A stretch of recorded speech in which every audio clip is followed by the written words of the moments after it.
next in the trial of the man known as El Chapo, Joaquin Guzman, for years the most powerful and notorious leader of the Sinaloa drug cartel. El Chapo ruled through fear. His sons, they rule through war. And in July 2024, that war exploded into the deadliest cartel conflict Mexico had seen in years. For decades, one man controlled the Sinaloa Cartel, Joaquin El Chapo Guzman. He was a legend. Escaped prison twice, built tunnels under the U.S. border, moved cocaine and heroin across continents while the Mexican government hunted him. The world's most wanted drug kingpin has been arrested after years on the run. Mexican and U.S. law enforcement officials caught up with Joaquin El Chapo Guzman in Mexico. But in 2017, he was extradited to the United States. Life sentence. Everyone expected the cartel to collapse. Instead, something darker emerged. His 4 sons didn't just inherit his empire. They dismantled it and rebuilt it into a machine designed to survive without a single leader. In July 2024, that machine shattered. El Mayo Zambada, the cartel's other kingpin, the one who'd survived longer than El Chapo himself, was arrested in El Paso. El Mayo will spend the rest of his life behind bars. He will die in a U.S. federal prison where he belongs. Within weeks, the Sinaloa Cartel fractured. Los Chapitos on one side, El Mayo's faction on the other. And what came next killed over 600 people in a single state in a single summer. This isn't a story about one man's rise. This is the story of how El Chapo's sons built something far more dangerous.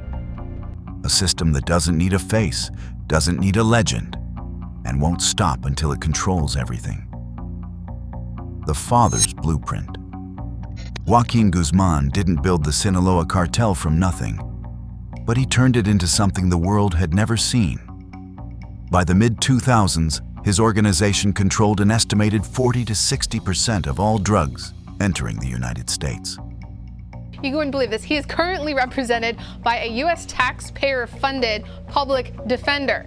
Now, Elaine, we all know he's one of the wealthiest men in the world. The U.S. Treasury put his personal fortune at $14 billion. Forbes listed him alongside presidents and CEOs on their most powerful people list. His model was simple and brutal. One man at the top, absolute loyalty flowing downward. Violence used surgically, enough to intimidate, not enough to invite a full military response. He bribed generals, politicians, judges, by name. He knew every tunnel, every route, every contact. That concentration of knowledge was his greatest strength. It was also a fatal flaw baked into the foundation. When Mexican Marines raided his compound in Mazatlan in February 2014, the entire network held its breath.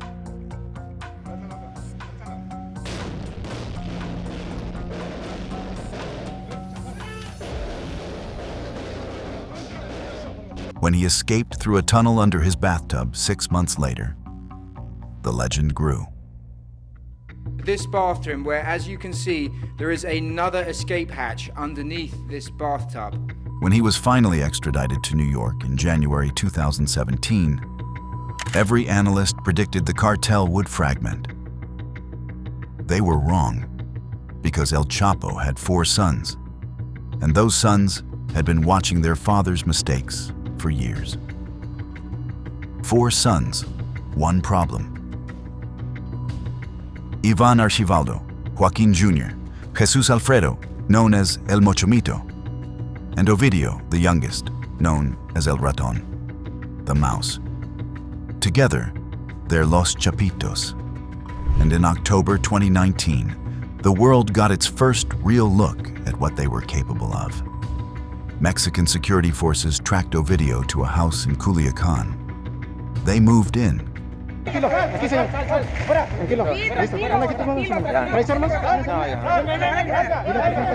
Within minutes, armed Sinaloa gunmen flooded the streets, not to fight the soldiers, but to surround them. Cartel operatives took soldiers' family members hostage. They blocked roads with burning vehicles. They outmaneuvered a military operation in real time, in broad daylight, in a major Mexican city. The Mexican government released a video in under 8 hours. 33 soldiers were killed or wounded. The president went on national television and defended the retreat. Carrying out land reconnaissance in the northwest of Culiacan, military personnel arrested Ovidio N. It was the result of 6 months of reconnaissance in the area of influence of this criminal group. That moment had a name. Mexicans called it El Culiacanazo, and it announced something that hadn't been true under El Chapo. The Sons didn't just have soldiers. They had a civilian infrastructure, lookouts, sympathizers, families, woven into the fabric of the city itself. Arresting one of them didn't cut off the head. It activated the whole body. But El Culiacanazo also revealed a vulnerability the Chapitos hadn't fully considered. Their power depended on controlling something far more valuable than territory. It depended on controlling the most profitable molecule on the planet. The fentanyl pivot. El Chapo's fortune was built on cocaine and heroin. Both require geography. Cocaine needs coca fields in Colombia and Peru. Heroin needs poppy farms in Sinaloa and Guerrero. Both need seasons, soil, farmers, and hundreds of miles of vulnerable supply chain. The Chapitos looked at that model and saw a problem. Geography can be seized. Crops can be destroyed. Farmers can be arrested. Fentanyl needs none of that. It's synthetic, manufactured entirely in labs. The key chemical precursors, primarily shipped from manufacturers in China, arrive in Mexico by mail and container freight. In a Sinaloa lab, those precursors become fentanyl powder in 48 hours. That powder gets pressed into counterfeit pills, fake Xanax, fake Adderall, fake Percocet. Then it moves north. The economics are staggering. 1 kilogram of cocaine earns a cartel roughly $15,000 to $20,000 on U.S. streets. 1 kilogram of fentanyl? Between $1.2 million and $1.5 million. The DEA's 2023 National Drug Threat Assessment confirmed the Sinaloa Cartel as the primary supplier of fentanyl to the United States. The DEA Drug Enforcement Administration and police in Colorado announced a record-breaking fentanyl bust. Agents say it's connected to one of the world's most powerful drug cartels in Mexico. Not one of the suppliers. The primary supplier. El Chapo moved product across borders. His sons made the border irrelevant. A product this small, this potent, this profitable doesn't need tunnels. It ships in envelopes. But controlling the most lucrative drug market in history meant something else too. It meant the one man who'd kept internal cartel politics stable for 15 years was now standing between the Chapitos and total dominance.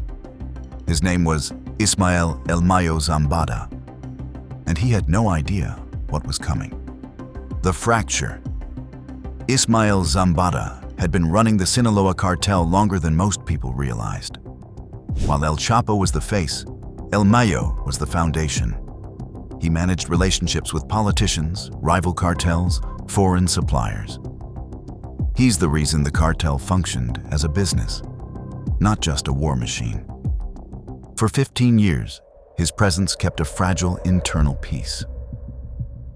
On July 25th, 2024, that peace ended on a small airstrip in New Mexico. Joaquin Jr. had arranged a meeting. He told El Mayo it was routine. El Mayo boarded a private plane. When it landed, DEA and FBI agents were waiting. El Mayo Zambada was under arrest on U.S. soil. He was 76 years old.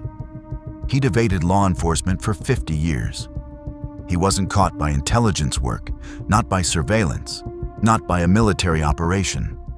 The leader of one of the world's biggest drug cartels has been arrested in Texas. Mayo Zambada, known as El Mayo, was earlier charged by U.S. prosecutors with conspiracy to make and distribute fentanyl. He was handed over by his own partner's son. Within days, El Mayo published an open letter from U.S. custody.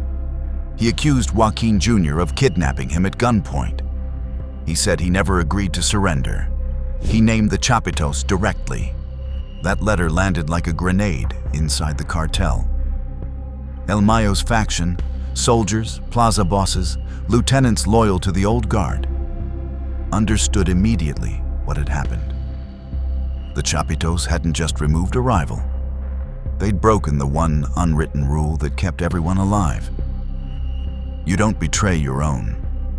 And in Culiacan, within weeks, the guns came out. The war and what it means. Fighting tore through Culiacan from August into October 2024. Over 600 people killed in the state of Sinaloa across that period. Neighborhoods emptied, schools went dark, businesses shuttered under threats from both factions.